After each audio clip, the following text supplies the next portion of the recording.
किसी गांव के बाहर 3 अनाथ भाई काम की तलाश में भटक रहे थे। रास्ते में उन्होंने लोगों से पूछा, क्या कोई मजदूरी देगा? हम तीनों भाई कोई भी काम कर सकते हैं। तभी एक साधु ने आकर कहा, बेटा, अब से मैं तुम्हारा धर्मपिता हूं। मेरे साथ चलो, तुम्हें सुख मिलेगा। पर एक शर्त है, सच्चाई और ईमानदारी का साथ कभी मत छोड़ना। वे तीनों तैयार हो गए और जंगल से गुजरते हुए एक भव्य महल के पास पहुंचे। बगीचे में एक सुंदर कन्या फूलों को पानी दे रही थी। बड़ा भाई बोला, काश ये मेरी पत्नी बन जाए और हमारे पास पशु धन भी हो तो जीवन सुखमय हो जाए। संत मुस्कुराए, तेरी इच्छा पूरी होगी। महल की कन्या ने विवाह स्वीकार कर लिया। शादी धूमधाम से हुई। अब संत और बाकी दोनों भाई आगे बढ़े।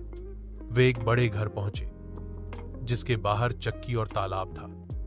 मंझला भाई बोला, अगर ऐसी कन्या मेरी पत्नी हो और मैं इस चक्की पर काम करूं तो जीवन अच्छा गुजरे। संत ने कन्या से बात की और अगले दिन उसका विवाह भी करवा दिया। आगे बढ़ते हुए वे एक छोटे गांव पहुंचे। वहां एक झोपड़ी से घड़ा लिए एक साधारण पर दयालु कन्या निकली। छोटा भाई बोला, पिताजी, भले ही यह गरीब है, लेकिन यदि यह मेरी पत्नी बने तो हम दोनों मिलकर खुशी खुशी रहेंगे। कन्या तैयार हो गई और उसका भी विवाह हो गया। समय बीता। बड़ा भाई धन संपत्ति में डूब गया और लालच बढ़ा। मंझला भाई भी व्यापार में व्यस्त हो गया और कंजूस बन गया। छोटा भाई साधारण झोपड़ी में पत्नी संग मेहनत और सच्चाई से जीवन यापन करने लगा। एक दिन संत भेष बदल कर लौटे। भूख से तड़पते हुए बड़े भाई के द्वार पर गए। बेटा, कुछ अन्न दे दो।